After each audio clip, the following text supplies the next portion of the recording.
Vamos a pedir que el Señor en esta tarde nos muestre algunas cositas interesantes acerca de su palabra y sobre todo lo que les acabo de decir, hermano. Estar preparados, tener respuestas correctas, adecuadas, para que cuando los inconversos, la gente que no conocen al Señor, vengan a hacernos preguntas, nosotros podamos responderle correctamente. Bendito sea Dios. Señor, te damos muchas gracias en esta tarde porque en tu palabra, palabra viva, palabra eficaz, encontramos las respuestas, la solución a muchas cosas que el mundo se pregunta e ignora. Te pedimos, Dios mío, en el nombre bendito y poderoso de tu amado Hijo Jesús, que todo lo que compartamos en esta tarde sea de bendición, sobre todo para los que están buscando la verdad, para los que quieren adquirir conocimiento y conocer la verdad, verdad que les hará libres. Ayúdanos en esta tarde, Señor, a la luz de tu palabra, a dar respuestas a tantos interrogantes y preguntas que la gente tiene hoy en día. Nos ponemos en tus manos y pedimos que nos des luz y claridad en tu palabra, para que podamos, Dios mío, creer adecuadamente, estar firmes en la fe, sin titubear, sabiendo en quién hemos creído. Ponemos este tiempo de estudio en tu palabra, en el nombre bendito de Jesús.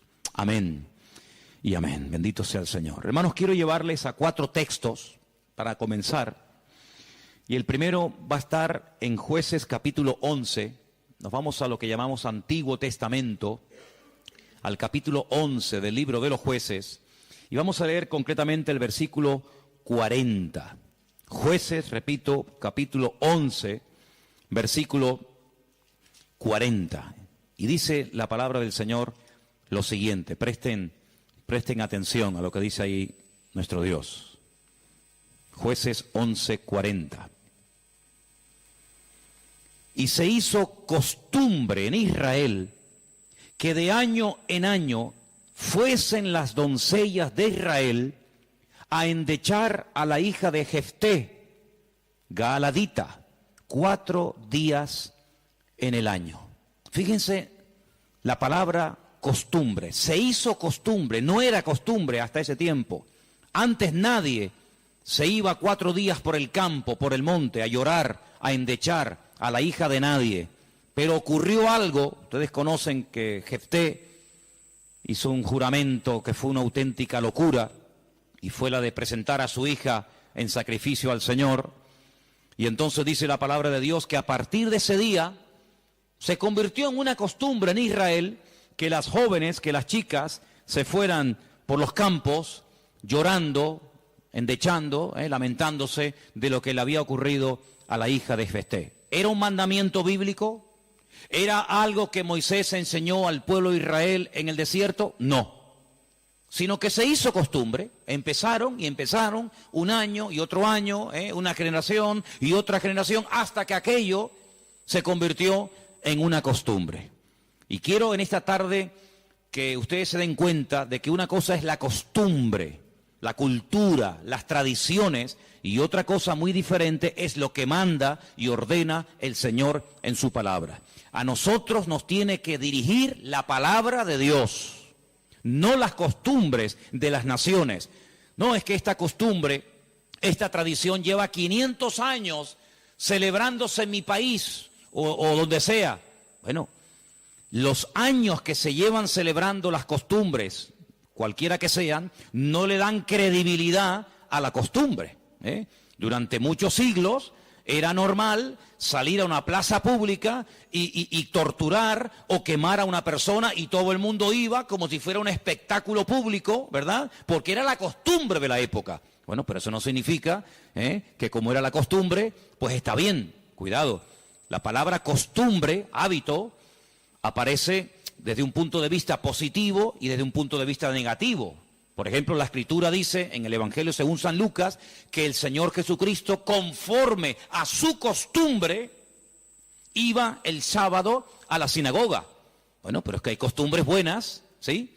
Y hay costumbres malas. En este caso era una costumbre que no tiene nada que ver con la palabra, pero como ya la gente lo hacía, pues el otro lo hacía y el otro lo hacía, y yo creo que ya después de años ni la gente sabía realmente el origen de esa costumbre, pero ya como que formaba parte de la cultura de la época. Quédense con ese detalle. Nos vamos al libro de Isaías, capítulo 2. Libro de Isaías, capítulo 2, versículo 6. Y dice lo siguiente, un texto, por cierto, muy interesante. Isaías 2, versículo 6. Ciertamente tú has dejado tu pueblo, la casa de Jacob, porque están llenos de costumbres traídas del oriente y de agoreros, como los filisteos que pactan con hijos de extranjeros.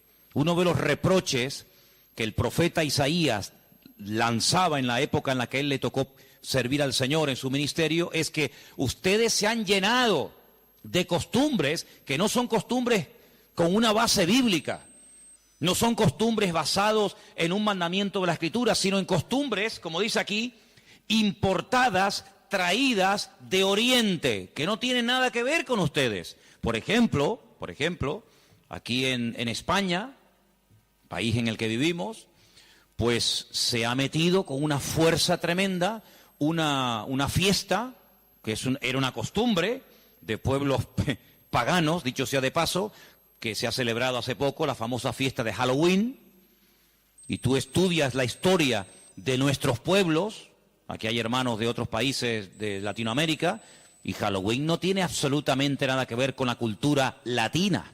Absolutamente. Halloween no tiene nada que ver ni con Argentina, ni Uruguay, ni Venezuela, ni Cuba, ni España. Son costumbres importadas. Costumbres que no tienen nada que ver con nuestra cultura, pero a base de repetirlas y practicarlas un año y otro año, como que ya forman parte de una de las muchas fiestas que hay a lo largo del año. Eso precisamente es lo que dice el profeta Isaías en su época. Ustedes han abierto la puerta y se han llenado de costumbres traídas de Oriente, que no tienen nada que ver con ustedes. Y dicho sea de paso, la mayoría de esas costumbres traídas de Oriente eran costumbres paganas, costumbres que no tenían absolutamente nada que ver con la palabra del Señor. Vamos a avanzar. Libro de Jeremías, capítulo 10. Jeremías, el capítulo 10, leemos lo siguiente, versículo 3, Jeremías 10, versículo 3. Miren qué texto tan interesante. Porque las costumbres de los pueblos son, ¿qué dice ahí? Vanidad, vanidad de vanidades, decía el predicador. Las costumbres de los pueblos son vanidad.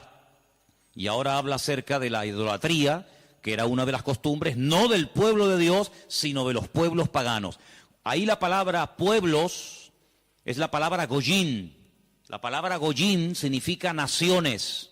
Cuando se habla de Israel, se menciona Israel, para que no haya género de duda. Pero cuando se habla de naciones paganas, naciones extranjeras, naciones, digamos, no adoradoras del Dios vivo y verdadero, se les llama goyín, se les llama naciones. Y en este caso dice, las costumbres de esas naciones, de esos pueblos, son todas absolutamente vanidades. Quédense con eso. Vamos a leer un versículo en Ezequiel, profeta Ezequiel, un libro que no sé por qué no se suele leer mucho, pero tiene textos y historias muy interesantes. En el capítulo 11 de Ezequiel, el capítulo 12, dice así: sabréis que yo soy el Señor, porque no habéis andado en mis estatutos, ni habéis obedecido mis decretos, sino que según las costumbres de las naciones que os rodean, habéis hecho. Las costumbres de las naciones que les rodean, esas son las que ustedes están practicando. No los estatutos, ni decretos, ni fiestas, ni celebraciones que nuestro Dios ha ordenado en su palabra, sino que todo lo contrario. Hay momentos, y ustedes seguramente han leído esos pasajes, donde los profetas, tratando de convencer, de sacudir al pueblo de Israel, les decían, a ver, vamos a ver, díganme ustedes un pueblo, una nación que haya cambiado sus dioses, que hayan dejado sus idolatrías por nuestro Dios. Ninguno. Los egipcios, mira que vieron milagros los egipcios, porque las famosas 10 plagas de Egipto eran milagros, eran demostraciones del poder de Dios, ¿sí o no? Totalmente. Dejaron los egipcios al convencerse de que sus dioses no servían para nada, que hicieron el ridículo. Dejaron los egipcios su idolatría para creer en el Dios de los hebreos, en el Dios de Moisés, ¿sí o no? Para nada. Es más, cuando salen de Egipto, ¿qué hace el faraón? Vamos a perseguirlos, vamos a atraparlos y llevarlos otra vez a Egipto para que sean nuestra mano de obra. No se convirtieron, no se arrepintieron. Y mira que vieron la gloria de Dios, un río lleno de sangre. Bueno, eso es algo tremendo. Cruzaban la calle y allí la gente tenía luz y alegría y vida. Y a este lado, muerte, los animales se morían llenos de úlceras, llenos de llagas, miseria, pobreza, muerte. Oiga, aquí hay una diferencia. Esta gente pinta con sangre de cordero las puertas de la casa y no se muere nadie. Y nosotros, los poderosos egipcios, incluido el faraón, se mueren todos los primogénitos. ¿Te parece poca diferencia? Y así podríamos hablar de otras, ¿verdad? Se convirtieron, dejaron su idolatría por el Dios de Abraham, de Isaac y de Jacob. No. Daniel, en Babilonia, ¿cuántas veces vieron la gloria de Dios a aquella gente? Vieron a Daniel sobrevivir toda una noche y no ser atacado por los leones cuando lo metieron en el foso. ¿Se acuerdan, sí o no?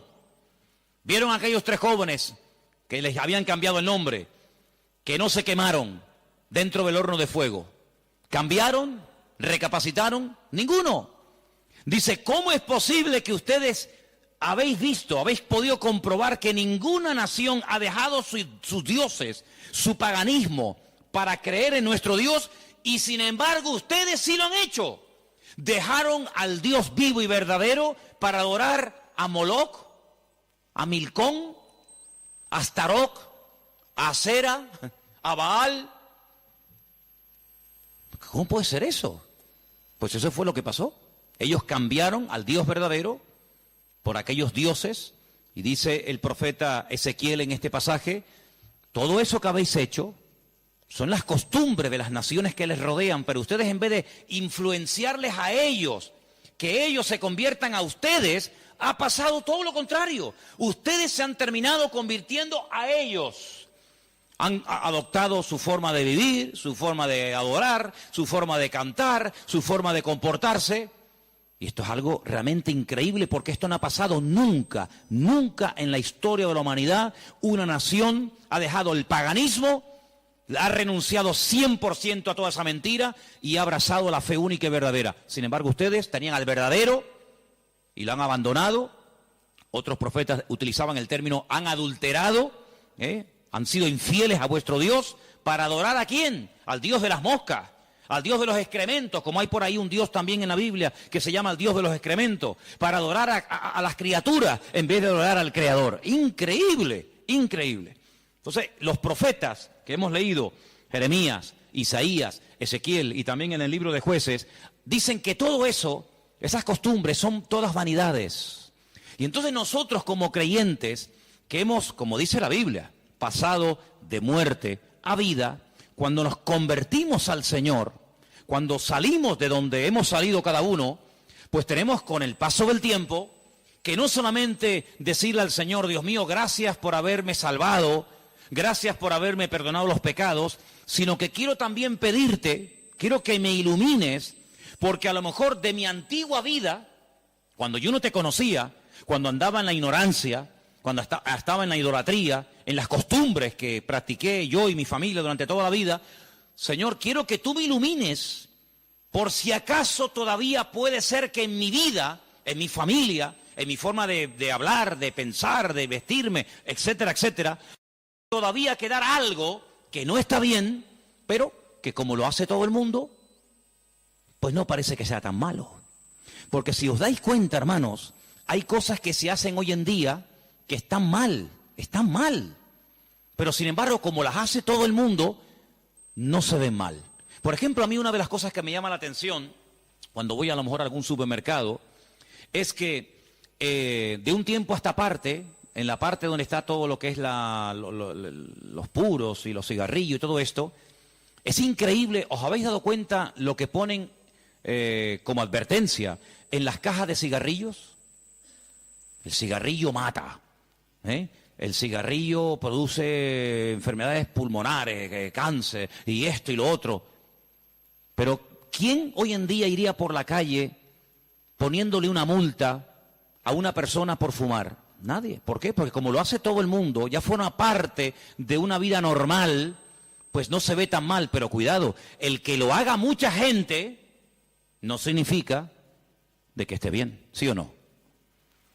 Entonces puede ser que a lo mejor algunos de ustedes en algún momento se ha sentido, perdonen la expresión, como un bicho raro en su puesto de trabajo, con los amigos, con la familia, con los vecinos, ¿sí o no?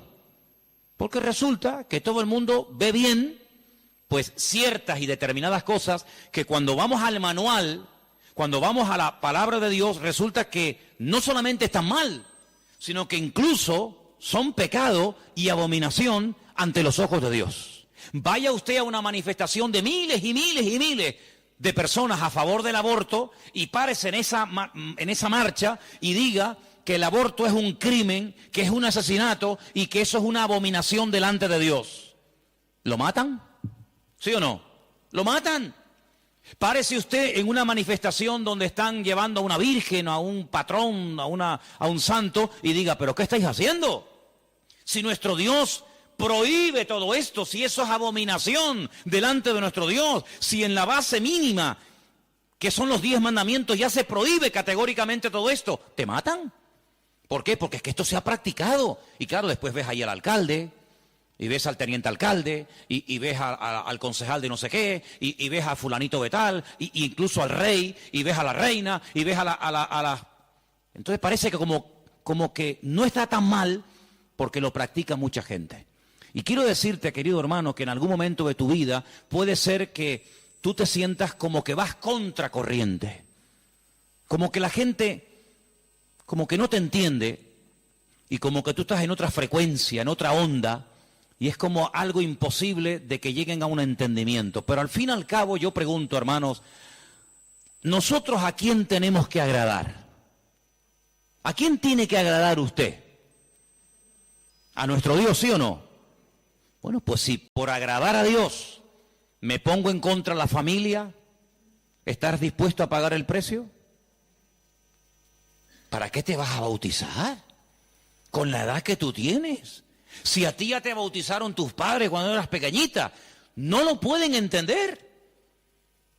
Pero saben, hermanos, nosotros, repito, primero a quien tenemos que rendir cuentas a nuestro Dios. Y en segundo lugar, tarde o temprano, como dije el domingo pasado, la fe. Y cuando hablo de la fe, yo no me refiero solamente a la creencia, sino me refiero, cuando hablo de la fe, también aglutino nuestro estilo de vida, porque nuestra fe es un estilo de vida. Somos diferentes, ¿sí o no? Somos diferentes. Somos diferentes a la hora de hablar, a la hora de pensar, a la hora de reaccionar ante una situación. Somos diferentes, lo queramos reconocer o no, somos gente diferente. Eso incluye también el concepto fe. No solamente que creo en un Dios, en un cielo, en un infierno, en la Biblia como palabra de Dios, sino que la fe me lleva a una serie de cambios. Bueno, pues en ese paquete de mi estilo de vida, yo tengo que pararme y decir, ¿lo que estamos haciendo forma parte de una base bíblica o de costumbres que se han ido traspasando de padres a hijos, de generación en generación? Y yo, como he formado parte toda la vida, evidentemente, de este sistema de vida del mundo, pues las he incorporado como algo normal, pero nunca me paré a preguntarme si lo que yo estaba practicando, si lo que yo estaba creyendo era de Dios o era algo totalmente antibíblico. ¿Quién te convenció a ti? ¿Cuándo te diste cuenta de que adorar imágenes no era de Dios? Algunos de ustedes lo hicieron toda la vida. Pero llegó un momento en el que dijiste, esto no es de Dios, ¿sí o no? El que fue ladrón, el que fue drogadicto, el que practicó la prostitución o cualquier otro pecado. Hay un momento en la vida en el que a la luz de la Escritura, oyendo los mensajes, las predicaciones, leyendo la Biblia, el Espíritu, ¡pam!, te golpeó, ¿sí o no? Te tocó y dijiste, que va, yo no puedo seguir por este camino. Y cuanto más profundices en la Biblia, cuanto más profundices en la palabra, te das cuenta de que uno tiene que cambiar en todo, en todo. forma de hablar, a veces, ¿por qué no decirlo?, hasta en la forma de vestir, ¿sí o no? Hombre, vamos a ver, si por ejemplo una chica que está ejerciendo la prostitución esta tarde se convirtiera al Señor, seguramente la forma como esa chica se viste, que está diseñada para seducir, para atraer, para llamar la atención, pues cuando esa chica se convierta al Señor, lo más probable es que el Espíritu le ponga en su corazón que la forma como viste, pues es una forma que tiene una finalidad, pero que esa finalidad en absoluto la tengo que llevar a cabo en un culto. Por lo tanto, seguramente, en un momento determinado, el Señor le pondrá en su corazón, oye, vístete un poco más decentemente, más ¿sí o no? Seguramente que sí. Y el que toda la vida ha estado robando o toda la vida ha estado haciendo daño, seguro que el Espíritu le va a hablar en ese área de su vida. Pero luego hay otras cosas, como hemos leído, costumbres, que como que no las vemos tan mal. Y hemos visto a la luz de la palabra de Dios, solamente les di 4 textos, están ahí grabados por si los quieren después volver a leer, 4 versículos donde tenemos que analizar y preguntarnos las costumbres, no los mandamientos, las costumbres que estamos llevando a cabo son bíblicas, son de Dios. Y ahora vamos a pasar al tema que la gente nos pregunta mucho por internet. ¿Qué opinan ustedes acerca de estas fiestas navideñas? ¿Puede un cristiano? ¿No puede un cristiano? ¿Está bien esto? ¿Está bien aquello? Bueno, lo primero que tenemos que partir de la base es la siguiente. Nadie, absolutamente nadie, desde que el cristianismo o desde que Cristo vino a este mundo, y mira que lo han intentado, nadie sabe exactamente el día en el que nació el Señor Jesucristo. Nadie. A lo largo de la historia se ha especulado, incluso, si ustedes se meten a estudiar este tema, incluso algunos llegaron a predicar y a enseñar en sus respectivas congregaciones o ministerios que Jesús nació entre marzo y abril. Otros entre septiembre y octubre. Y así diferentes opiniones. Por lo tanto, partimos de la base de que, lógicamente, el Nuevo Testamento, porque el Antiguo no te lo va a decir, porque no había nacido, el Nuevo Testamento en ninguna parte te dice exactamente el día en el que el Señor Jesucristo nació. Nadie sabe absolutamente nada. Sí sabemos que murió en una época en la que los judíos estaban celebrando una fiesta llamada la Pascua. Sí sabemos que hay una fiesta que nosotros la conocemos como Pentecostés, que su nombre original es Shavuot, la fiesta de las semanas, que el Señor la utilizó para que en esos días, en ese día concretamente, pues aquel grupo que había en aquella casa fueran llenos del Espíritu Santo. Eso sí lo sabemos. También podemos saber con exactitud que el Señor Jesucristo, la noche que fue entregado y en ese lapsus de entre una hora y otra, y fue a ser crucificado, se estaba celebrando la fiesta de los panes sin levaduras que se unía a la de la Pascua. Todo eso está clarísimo. Y sabemos pues cuándo hay que celebrar la fiesta de la Pascua y la fiesta de Pentecostés y la fiesta de los tabernáculos. Todo eso lo sabemos porque está estipulado en la Biblia. Y te dice, contarás desde tal día a tal día, tanta semana. ¡Pum! Y eso es matemático. Pero en cuanto al nacimiento de Cristo, la Biblia no nos da ninguna información exacta de cuándo nació. ¿Por qué? Porque en nuestra concepción, entre comillas, cristiana, cometemos un gravísimo error. Y es que Jesucristo nació en un contexto judío, no en un contexto cristiano. Jesús nunca fue a ninguna iglesia evangélica, él toda la vida fue a sinagogas. Jesús nunca practicó costumbres cristianas. Las costumbres que él practicó y su padre y su madre y sus antepasados eran costumbres judías, ¿verdad? Por lo tanto, para nosotros se comienza a contar desde el nacimiento del niño y dice, bueno, el niño nació el 2 de octubre. Pues al año que viene, el día 2 de octubre, el niño cumple un añito. ¿Sí o no? En la mentalidad judía no se cuenta el tiempo así. En la mentalidad judía, en el momento en el que la mujer sabe que está embarazada, en el que la mujer sabe perfectamente que sí o sí está embarazada, ahí se empieza a contar.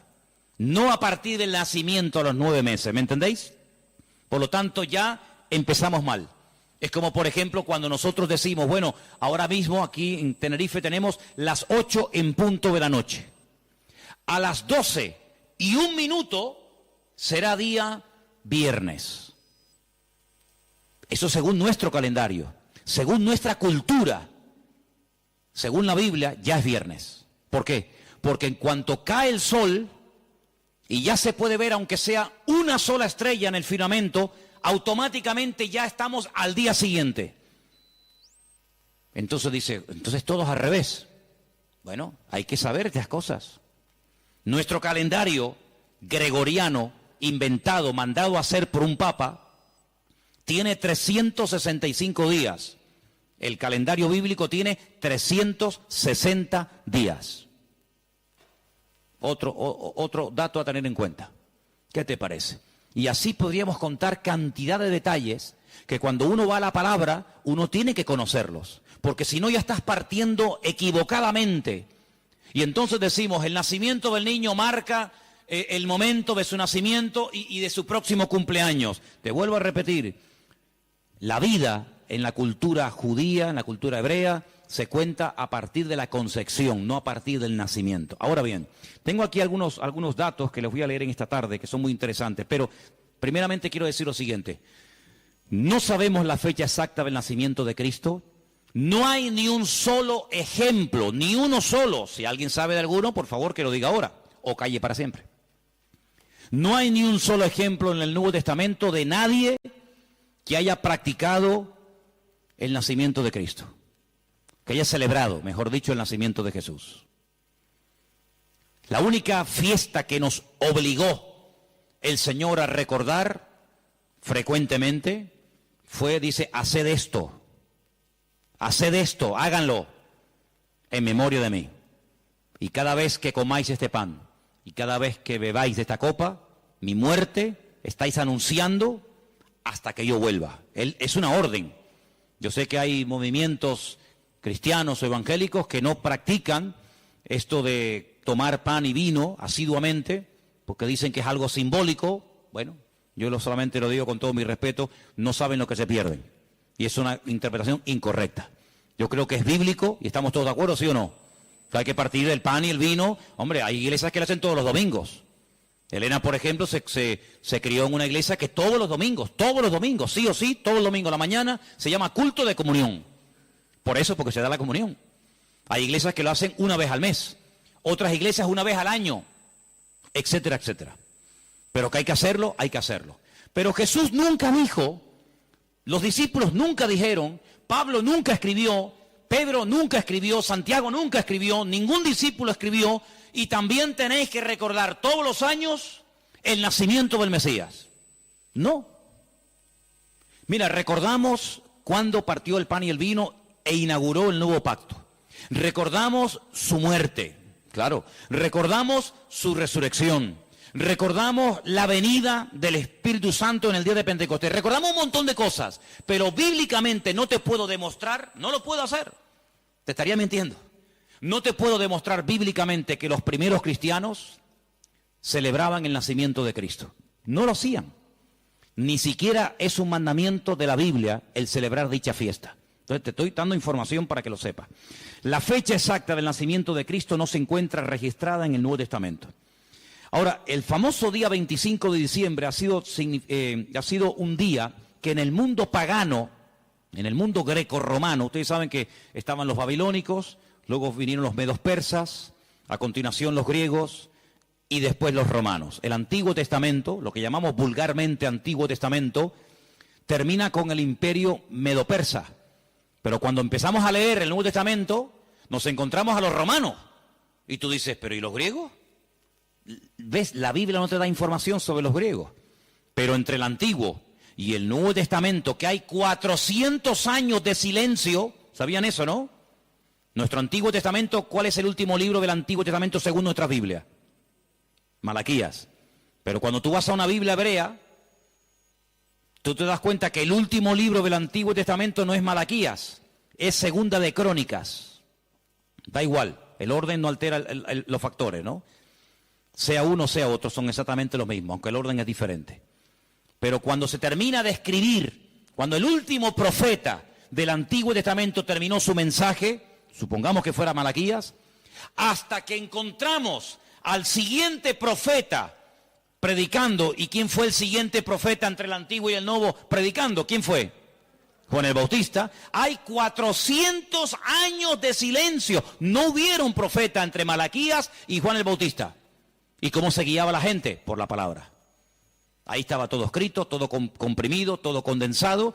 Y fue un tiempo de silencio, de palabra profética, pero la palabra ya estaba escrita. Luego la gente querían palabra, vayan a la palabra, valga la redundancia. Vayan a la escritura y ahí encuentran todo. Bien. Entonces cuando vamos a estudiar la palabra de Dios, nos encontramos que ese imperio que no aparece en el Antiguo Testamento, que son los griegos, que aparece en esos famosos libros que yo he recomendado muchas veces que lean, Primera y Segunda de Macabeos, que son la familia de los Macab, que significa martillo en hebreo. Los macabeos son los que martillaban, los que machacaban. Y en estos días en Israel se está celebrando una fiesta que no tiene una base, vamos a decir, bíblica, sino es un mandamiento bíblico el cumplirla, vaya, pero que es una fiesta que en estos días ya se está celebrando, y les voy a demostrar que Cristo la celebraba, aunque no era mandamiento, Él la celebraba, y es una fiesta que se llama la fiesta de Hanukkah. Y por eso ustedes cuando van a Israel van a encontrar que hay dos modelos de candelabro diferente. Está el famoso menorá, que tiene 7 brazos, y después se encuentran la Hanukkía. Menorá es el de 7, Hanukkía es el de 9. Y tú dices, ¿qué diferencia hay entre uno de 7 y uno de 9? Bueno, te lo voy a decir. El candelabro de 7, la menorá, era el que se utilizaba primeramente en el tabernáculo y después en el templo, pues para iluminar. No había luz eléctrica, no había un interruptor y se encendía la luz, sino que se ponía aceite, ¿verdad? Se iluminaba para que el sacerdote pudiera moverse y pudiera ministrar en el templo, ¿verdad? Ya dimos en su día una explicación de que el primer versículo, quédense con este dato, el primer versículo de los primeros 5 libros de la Biblia, Génesis 1.1, Éxodo 1.1, Números 1.1, Levítico 1.1 y Deuteronomio 1.1, nos explican todo lo que tiene el menorá. ¿Cuántas palabras tiene en hebreo el primer versículo de Génesis? 7 brazos. Otra característica de la menorá la encontramos en Éxodo 1.1 y así sucesivamente, pero no voy a entrar en detalles acerca de eso. Pero en la época de los seleucidas, en la época de los griegos, déjeme que les cuente algo de historia, que es bueno saberlo. Cuando Alejandro Magno muere, dicen que era homosexual, no dejó descendencia. Es el único imperio que pervive después de la muerte del emperador, pero no en sus hijos, sino en sus generales. Por eso Daniel, cuando está en Babilonia, dice que él vio a un leopardo con 4 cabezas. Y las 4 cabezas son los 4 generales que cuando Alejandro Magno muere, se reparten en 4 pedazos el mundo que había conquistado Alejandro Magno, ¿verdad? Uno de los trozos que se reparte tenía que ver con Israel. Y allí estaba el famoso Antíoco Epifanes, que era terrible, terrible.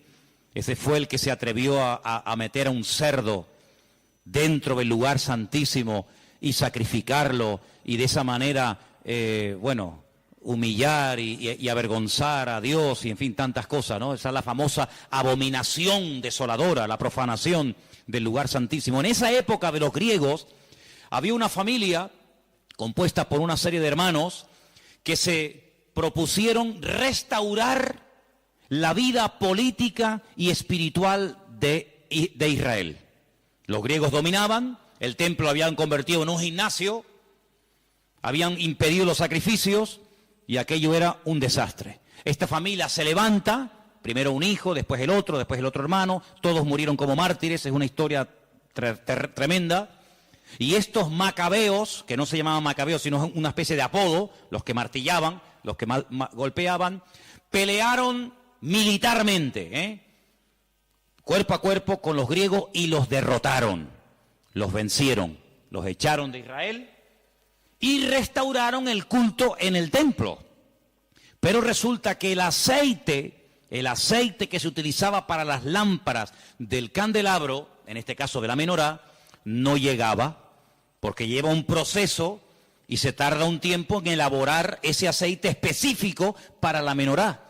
Había muy poco aceite. ¿Qué ocurrió? Oraron al Señor y el Señor hizo que la poca aceite que quedaba durara milagrosamente más tiempo de lo que habitualmente duraba. A partir de ese momento, para recordar el milagro de que el Señor permitió que el aceite durara más tiempo de lo habitual, se comenzó a celebrar la fiesta de la Hanukkah, la fiesta de las luces, la reinauguración del templo. Entonces, en esta época del año, para recordar ese milagro, se enciende con la vela del centro, cada día una vela diferente, hasta llegar a 9 velas, porque ese fue el tiempo que duró el aceite. Y eso es lo que significa la fiesta de Hanukkah. Ahora ustedes pueden ver, dice, y Jesús subió al templo a la fiesta de la dedicación del templo. Y tú dices, ¿qué fiesta es esa? Porque ahí no dice Pascua, ahí no dice Pentecostés, ahí no dice tabernáculo, dice a la fiesta de la dedicación del templo. Pero si el templo ya estaba inaugurado cuando Cristo vivía. Pero era la fiesta en la que se recordaba la reinauguración del templo cuando los macabeos derrotaron a los seleucidas, a los griegos, y entonces esa era la fiesta de Hanukkah que Cristo la celebraba, Juan capítulo 10. Entonces Cristo, que sabía la historia de esa fiesta, dice, yo soy la luz del mundo. Y la gente sabía lo que estaba diciendo, porque así como este aceite, esta luz se enciende, yo soy ahora la luz del mundo. Y posteriormente a sus discípulos le dice, y ahora también vosotros sois la luz del mundo. Y todo está basado en algo que pasó en aquel tiempo. Entonces, cuando vamos al Nuevo Testamento, nos encontramos que nos dice la Biblia quién gobernaba en el Imperio Romano en el tiempo del nacimiento de Cristo. Pero cuando se hace el calendario gregoriano o cristiano, vaya, el que tenemos ahora mismo nosotros, se cometió una gravísima equivocación. Algunos calculan que del verdadero calendario bíblico al que usamos actualmente puede haber una diferencia entre 4 y 6 años. Es decir, que en vez de estar ahora en el 2015, estaríamos ahora 4 años o 6 años más de lo que estamos. Y eso es bueno saberlo, porque la Biblia nos da datos acerca de lo que va a ocurrir en cada tiempo, y por eso estamos viendo profecías cumplidas nosotros en este momento, que tú dices, pero no me encaja el tiempo. Claro, no te encaja el tiempo si te llevas por el 2015, pero si te llevas por el calendario bíblico, te encaja todo de una forma maravillosa, porque Dios no se mueve con el calendario inventado por don Gregorio, sino Él se mueve por el calendario inventado y creado y dado por Él en su bendita palabra. ¿Cuántos dicen amén? Entonces, sigo leyendo esto que está muy interesante. La historia de la Navidad parece tener los primeros antecedentes entre el 320 y 353 después de Cristo. Es decir, que hasta el 350 y pico después de Cristo, ningún cristiano, ninguna iglesia practicaba o celebraba lo que vulgarmente llamamos la Navidad. Durante más de 300 y pico de años, esto no existía. ¿Qué te parece? Yo dije un día que si ustedes quieren ver la transformación terrible que experimentó el cristianismo, tienen que leer detenidamente lo que pasó en el Concilio de Nicea.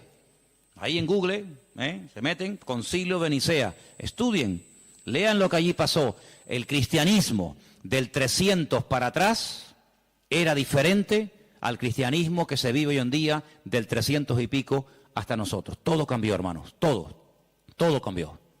Entonces fue en esa época, en ese tercer siglo, cuando se comenzó a decir que Cristo había nacido el 25 de diciembre. ¿Por qué? Porque era la fiesta, era el día más pagano del año.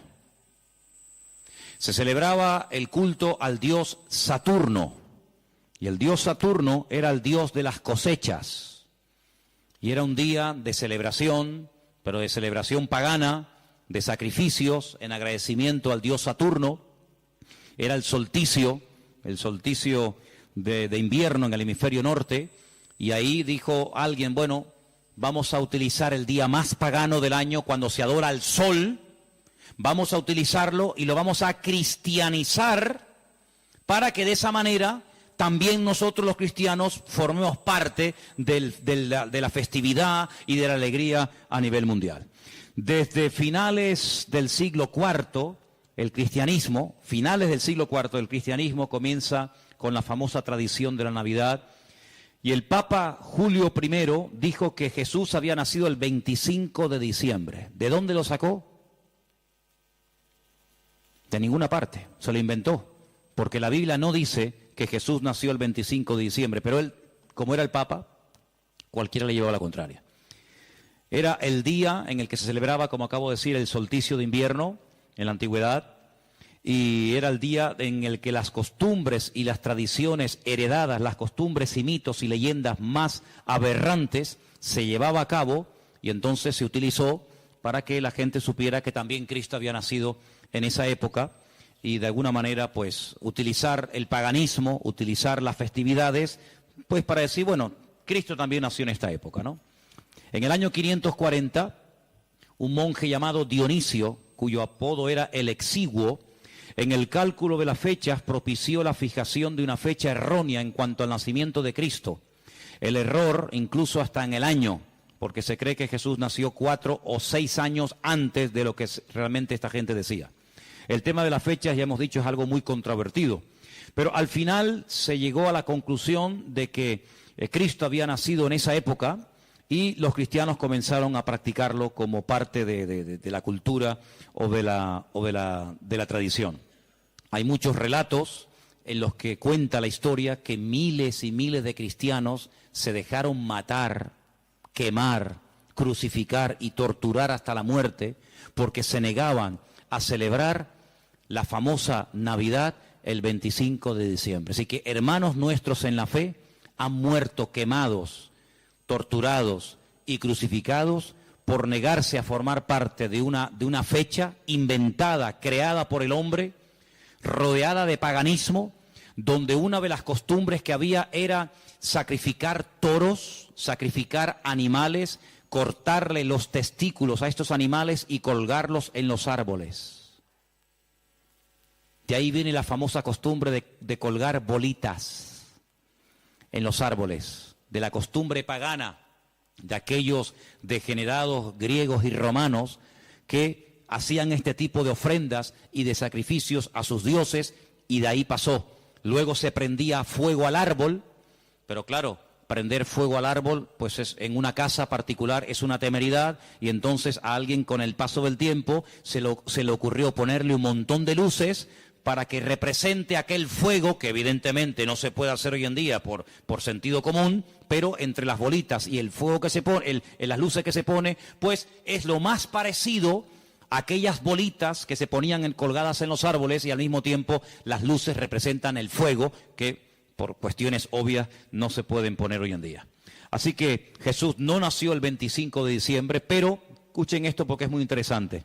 La explicación más consistente de los historiadores es que el origen de la Navidad se tomó entre el siglo III y IV, ya lo hemos dicho, ¿verdad? ¿El porqué de la elección de esta fecha? Bueno, se relaciona con la necesidad de la reciente oficializada religión cristiana de imponerse sobre las tradiciones de los cultos paganos romanos.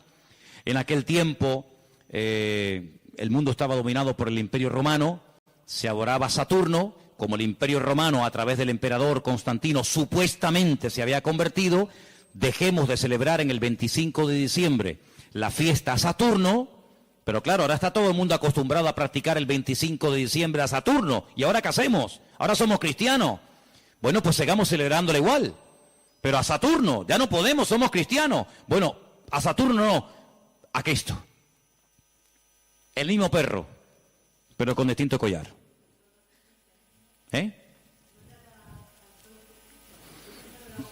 Adoraban al sol. Sí. Ellos pueden decir misa.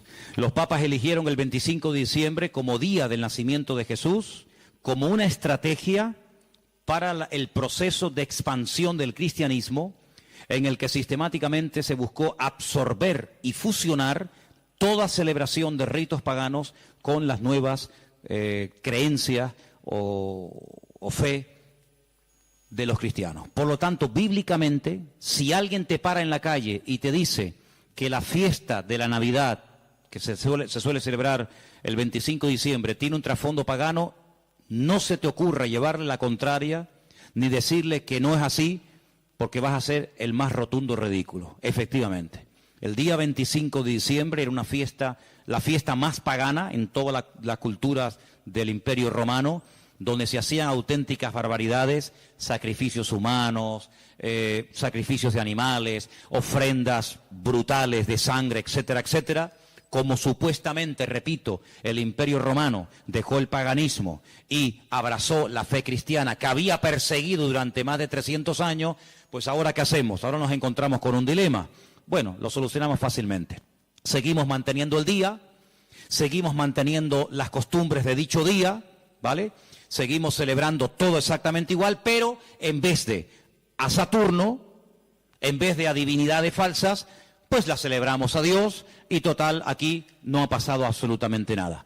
A base de repetir y de repetir y de practicar, un siglo, una generación, otra generación, nos hemos puesto hoy en día en el año 2015, aparentemente después de la era cristiana, y resulta que hemos abrazado unas costumbres y unas prácticas que nosotros no lo hacemos con ninguna mala intención, ¿no?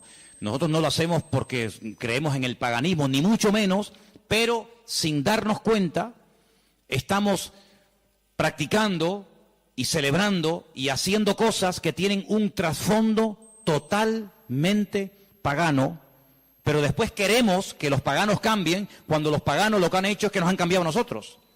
Y se han metido en nuestras casas, y se han metido en nuestras costumbres, y se han metido en nuestro vocabulario, y hemos visto, no de ahora, de hace ya muchos años, que en estos días, que teóricamente, vamos a decir, ha nacido el Señor, que no es así, ya lo hemos demostrado, pero que teóricamente teníamos que celebrar su nacimiento, resulta que se ha convertido en una fiesta, ¿de qué? De despilfarro, de derroche, de negocio, donde después se habla de la famosa cuesta de enero, porque la gente empezó a regalar y a comprar y a regalar y a comprar, a regalar y a comprar cosas que después en enero se arrepienten o no usan o quieren cambiar, y después resulta que ya el año, en vez de empezarlo libre de deudas, ya lo empiezan con más deudas, aparte de las que ya tenían del año anterior.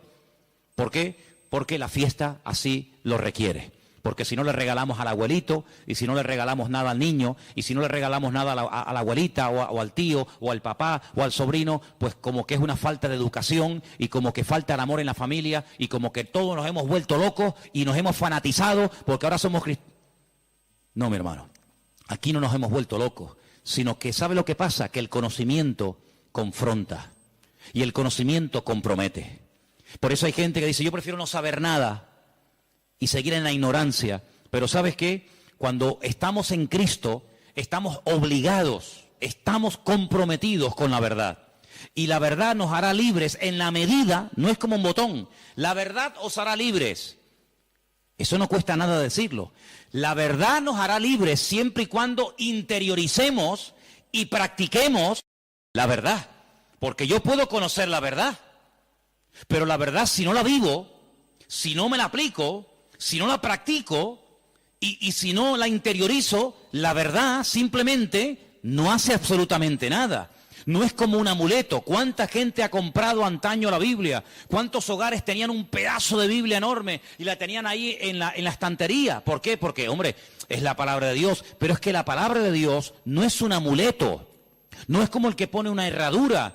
No es como el que pone una ristra de ajos. No es como el que recurre a un amuleto, que los hay en todas las religiones. Los judíos también tienen un montón de amuletos, ¿eh? No se pueden ustedes imaginar. La famosa segulá y tantos amuletos creados y diseñados y vendidos y bendecidos por los rabinos para protección del mal de ojo, para protección de no sé qué, para protección de los malos espíritus. En todas las religiones siempre ha habido amuletos, pero la verdad, la Biblia no es un amuleto, es un estilo de vida que nos lleva a comprometernos y nos lleva a decir: Señor, perdóname, porque he estado creyendo y practicando y encima enseñando y transmitiendo una mentira, creyendo que es una verdad. Y no hay nada peor que creer que algo de mentira es una verdad y yo la practico en mi vida. Hermanos, en estos días, generalmente en todas las iglesias, incluido esta, suele ocurrir algo muy común. Y es que, por ejemplo, lo notamos, ¿no? Y no es que llevemos un control excesivo del tema, pero les cuento la realidad. Muchísimos creyentes se gastan el dinero que tienen y el que no tienen, y se olvidan muchas veces de lo que tenían que haber apoyado con su dinero a la obra de Dios. ¿Por qué? Porque hay que comprar regalos a todo quisque, y hay que tirar la casa por la ventana. Y si nos vamos a la noche a la cama sin tener toda la mesa llena de comida, como que no hemos celebrado Navidad. Y yo pregunto, imaginémonos por un instante, que no es así, pero trabajemos con la hipótesis. Bueno, vale, nació el 25 de diciembre, vale, perfecto. Si realmente nació el 25 de diciembre, ¿a quién tendríamos que celebrar la fiesta? Me imagino que al Señor. Pero nosotros somos tan listos que nos hacemos la fiesta para nosotros. Y tendríamos que traerle regalos a Él. ¿Cómo? Bueno, pues ¿qué le hace falta a la iglesia? Pintarla. Yo regalo este año la pintura. Si el cumpleaños del Señor y esta es la casa del Señor, ¿qué le hace falta a la iglesia? Más sillas, yo las regalo. Pero no hacemos regalos al que cumple años, teóricamente, sino que nos hacemos regalos a nosotros. A papá, a mamá, al tío, al sobrino. Y yo digo, bueno, ¿el cumpleaños de quién es? ¿Tuyo o es el del Señor? Porque si es el del Señor, al que menos le hemos regalado ha sido a Él. Resulta que nos hemos regalado a nosotros. Y tenemos, los que tengan, ¿no?, el árbol lleno de docenas de juguetes y docenas de regalos. Y tú dices, ¿y el regalo del Señor dónde está? Porque la iglesia no puede sufrir en estos tiempos, en este mes de diciembre, porque teóricamente sería el mes de más abundancia, ¿sí o no? Tendría que ser el mes en el que sobraran Biblias, sobraran sillas, sobrara de todo, porque es el día especial del Señor. Pues ¿saben qué? Suele ocurrir generalmente todo lo contrario. Es cuando tal vez menos nos acordamos del Señor. Ahora, nosotros vamos a utilizar la fiesta que el mundo inventó, no el Señor, no la iglesia primitiva, no la Biblia. Nosotros vamos a utilizar la fiesta que inventó el mundo para decirle al mundo el motivo por el cual el Señor vino a este mundo. Que no fue otro más que morir por nuestros pecados, derramar su sangre y restaurar nuestra vida y sacarnos de la miseria y de la ignorancia y ponernos en el reino de su amado Hijo. Eso es lo que vamos a hacer. El mundo que celebre lo que quiera. No es un tiempo para derroches, ni despilfarro, ni borracheras. No es un tiempo para trasnochar y tirar la casa por la ventana y parece que si no le regalo un suéter o un pantalón o una camisa, fulano se enfada y me mira, pues que me mire como quiera. Pero no es un tiempo para nosotros. Tendría que ser en todo caso un tiempo de más oración, de más compromiso, de más reuniones, de más entrega. Tendría que ser eso si verdaderamente nació en esta época. Tendría que ser eso, pero lamentablemente vemos que no lo es. Y entonces, amados hermanos, resumiendo un poco todo esto, ¿qué vamos a hacer nosotros? Vamos a decirle al mundo, claro, nosotros creemos que Él vino. ¿Cómo no lo vamos a creer? Nosotros creemos que Él nació y que Él vivió en esta vida y que Él murió y que Él resucitó y que digan lo que quieran, pero vino con propósito. Vino con un objetivo, no vino para entretenernos, no vino para que ahora en diciembre tiremos la casa por la ventana, luego en abril, marzo, abril, volvamos a recordar toda la tragedia de la sangre, de la muerte, de Pilato, de la crucifixión, de la tumba, de los latigazos, etcétera, etcétera, y el resto del año. No, hermano, no vamos a dejarle al mundo que nos diga cuándo y dónde tenemos que celebrar lo que tendríamos o no que celebrar. ¿Qué es lo que tenemos que celebrar? Lo que dice la Biblia. Haced esto en memoria de mí. Ahí tienes ya un ejemplo. Si dice el Señor, nos dice el Señor, haced, cumplid con esto en memoria de mí, bueno, ahí tenemos una obligación, pero en ninguna parte mi Señor, nuestro Señor, ni a ti ni a mí, nos dice, y una vez al año recuerden que el 25 de diciembre yo nací, porque dicho sea de paso, cuando Cristo nació, la palabra diciembre ni existía, porque ni ese mes existía cuando el Señor Jesucristo nació, sino que estamos hablando de términos y de palabras creadas, diseñadas e inventadas por los hombres. Y quiero que este año sea diferente. Debe ser diferente este año en nuestras casas. Lo dije hace mucho tiempo, cuando pongamos la mesa y nos juntemos los hermanos, los amigos, los familiares, etcétera, pongan en la mesa un cubierto como si Él estuviera sentado en la mesa con nosotros. Para que cuando venga un inconverso te diga, oye, ¿y ahí no se va a sentar nadie? Sí, ahí está sentado esta noche el Señor con nosotros. ¿Y eso? Sí, porque queremos que el Señor esté sentado en nuestra mesa. Porque si el Señor no está sentado en esta mesa, ¿qué rayo estamos celebrando nosotros aquí esta noche? ¿Qué estamos celebrando? ¿Un banquete? ¿Qué estamos celebrando? Si el Señor no está sentado en esta mesa, ¿qué hacemos aquí tú y yo? Es una cena normal y corriente como cualquier otra, pero queremos invitar al Señor a nuestra casa. Queremos que coma con nosotros, que viva con nosotros, que duerma con nosotros, que entre con nosotros, que salga con nosotros. Nuestra vida no gira en torno a fiestas, porque nuestra fiesta se llama Cristo. Y nuestra fiesta desde el 1 de enero hasta el 31 de diciembre. ¿Cuántos dicen amén? No tenemos que decir, ahora el nacimiento, ahora la muerte. Todos los días yo recuerdo que Cristo vino a este mundo a morir por mí. ¿Sí o no? Todos los días yo recuerdo que Él murió por mí en la cruz. Todos los días, no solamente el domingo de resurrección, allí en el Parque La Granja. Yo todos los días recuerdo que el Señor resucitó al tercer día. Yo todos los días recuerdo que Él está vivo. No tengo que decir, bueno, ahora esto. Ahora, ¿quién nos marca a nosotros el calendario? Lamentablemente, ¿sabe quién nos marca el calendario? El mundo.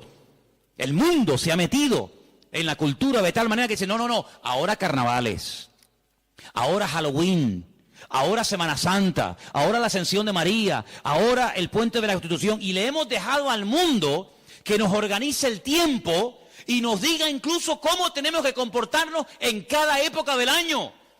Claro, nosotros gracias al Señor somos cristianos y muchas de esas cosas ya no las hacemos, pero el que es mundano, el que no es cristiano, dice, carnavales, ¿me tengo que disfrazar? ¿Me tengo que disfrazar? ¿Por qué? Porque el mundo dice que ahora es cuando yo me tengo que hacer de disfrazar y hacer el idiota durante una semana o 15 días, pero luego no, ahora dice, no, ahora viene la cuaresma, ahora viene la resignación, el perdón, la ceniza, no sé qué, no sé cuánto. No, ahora viene la Semana Santa, no, ahora viene no sé qué. Y le hemos dejado al mundo que organice nuestro tiempo y nuestro estilo de vida. Nuestro tiempo y nuestro estilo de vida, ya lo dijo el Señor cómo tiene que ser. Si a alguien le interesa, aquí lo tienen. Señor, ¿qué tengo que celebrar en marzo? Señor, ¿qué tengo que hacer en diciembre? ¿Qué tengo que hacer cada día de la semana? Aquí está el manual. No le dejemos al mundo que nos organice, porque mira, yo me acuerdo que hace años, y termino, en España no se celebraba Halloween. ¿Cuánto tiempo lleva esta fiesta entre nosotros más o menos? ¿Alguien más o menos sabe? 8 años. Bueno, 8 años. Y nosotros ya tenemos una edad. Luego, durante muchos años de nuestra vida, esta fiesta en España no se celebraba. Íbamos a un centro comercial en esta época de noviembre, creo que se celebra esta fiesta terrible, y no había ninguna calabaza, no había ninguna cosa de terror. ¿Por qué? Porque esta fiesta no se había introducido. Pero mira cómo la metieron. Mira cómo la metieron, amigos. Y el otro día, el Black Friday. Ya nos metieron otra. Y en enero, ahora y el mundo tiene, hermano, lo tiene tan claro, el diablo tiene tan claro los objetivos que dice, mira, a la gente le gusta varias cosas. Comer bien, vestir bien, vivir bien y divertirse.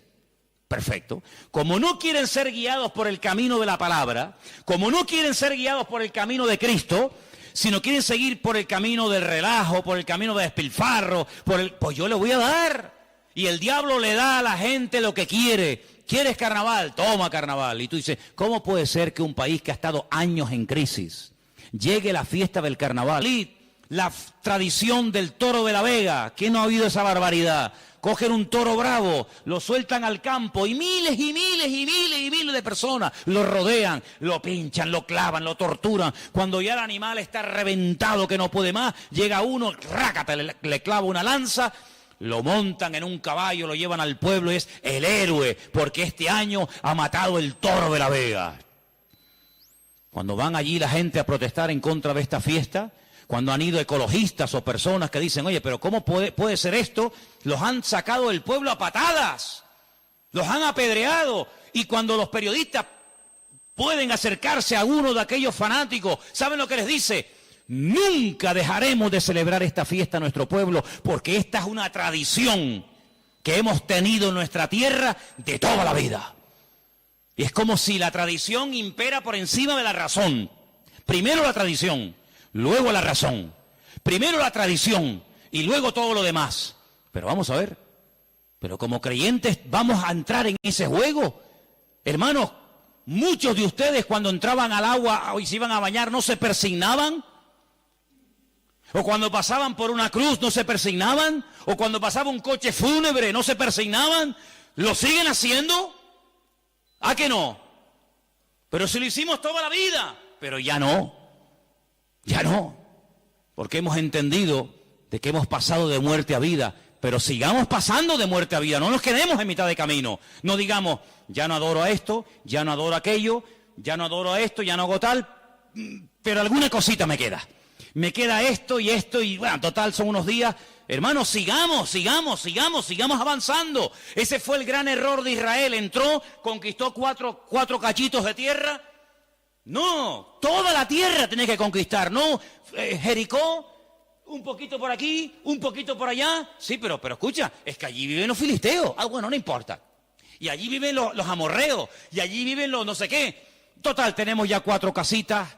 Nuestras vaquitas, nuestras ovejas, nuestras gallinitas. No, hijo, tienes que conquistar toda la tierra, porque si no los conquistas, ellos mañana se vuelven contra ti y te van a conquistar. Y en la vida cristiana no es conquistar el tabaco, la droga, la prostitución, la mentira, no sé, el soborno, no sé qué, no sé cuánto. Bueno, ya estos días ya están vencidos. Gloria a Dios. Pero ven para acá. ¿Y esto? ¿Y esto? Horóscopo. Excusa para no seguir conquistando lo que te falta. Es más, si has conquistado y superado cosas tremendas, te tienes que agarrar a eso y decir, Señor, como tú me ayudaste a conquistar y a vencer esto, que para mí era algo grande, importante, agárrate a eso y sigue practicando cosas. Porque yo te voy a decir una cosa, cuando el Señor llamó a Gedeón, ¿se acuerdan? Llamó a Gedeón y le dice, mira, ven para acá, tu padre tiene un ídolo en la casa y lo adora, levántate y rómpeselo. Y Gedeón dice, el ídolo de mi padre, dice sí, porque él no lo va a romper nunca. Entonces tú, que tienes las ideas más claras que él, ayúdalo, desata a tu padre, porque si tú le dices a tu padre, papá, Dios me ha dicho que rompas el ídolo, tu padre nunca lo va a hacer. Pero tú sí lo tienes claro, ayuda a tu padre, tú tienes más luz que él. Y entonces dice que lo hizo de noche, no se atrevió a hacerlo de día. ¿Saben la historia, no? Se levanta, despedaza el ídolo del padre y al día siguiente, ay mi madre, se monta la marimorera en la ciudad. ¿Quién rompió el ídolo del fulano de tal? El ídolo, el muñeco, la imagen del padre de Gedeón. Sale el padre de Gedeón, se entera y dice, bueno, si era tan poderoso, no fue capaz de defenderse. No sé quién habrá sido, pero vino alguien, lo rompió y no fue capaz de defenderse. Luego, no era tan Dios como yo creía que era. Fíjate que el hijo ayudó a que el padre se diera cuenta de que había estado adorando a un muñeco, creyendo que era un Dios poderoso, y cuando le atacaron, como es un ídolo, no pudo defenderse. Mira como un pequeño detalle, bueno, pequeño, como un gran detalle de su hijo, le ayudó a su padre a decir, oye, gracias, porque hoy me he dado cuenta de que yo estaba adorando a un muñeco. Hermano, hay gente que a lo mejor dice, mira, yo esto lo voy a dejar de hacer. ¿Por qué? Porque no es de Dios. Pero hay gente que no tendrá la fuerza. ¿Por qué? Porque la costumbre, la tradición, la familia, la sociedad, no sé qué. No te preocupes. Yo le digo a la gente, mira, ¿usted le da miedo romper los muñecos que tiene? Ay, sí, porque me da cosita. Tráigaselo, que yo se los rompo. Yo le ayudo. No será la primera vez que me voy a ese patio ahí y me lía martillazos con Pedrito, con Juanito, y no se defienden tú, los desmigajo todos, y no se defiende ninguno. Y le digo, ¿te das cuenta cómo nos han defendido? Entonces, hermano, hay cosas que tendrás que romper tú. Tú tendrás que romperlas y quitarlas de tu vida. Pero hay momentos en los que Dios te pondrá en una casa, en una familia, para decir, mira, déjame ayudarte. Déjame demostrarte que esto no sirve para nada. Y ahí se van a dar cuenta, con ese acto de fe y de obediencia que tú has ejecutado, se van a dar cuenta de que verdaderamente estaban creyendo en una mentira. Yo les he dado de comer, les he dado información, hagan lo que les dé la gana, como dijo Josué, hagan lo que quieran, pero yo y mi casa serviremos al Señor. ¿Oramos? ¿Les parece? Venga, oramos. Cierre sus ojos y recuerde lo que ha oído esta noche, porque el conocimiento compromete y confronta, y sin confrontación no hay cambio. Por eso esta noche Dios te ha dado una información y te ha dicho, esto viene de esto, esto y esto. Tú sabrás lo que haces. Pero te damos gracias porque tu palabra es luz. Es una lumbrera, es una antorcha que alumbra en medio de las tinieblas, en medio de la oscuridad.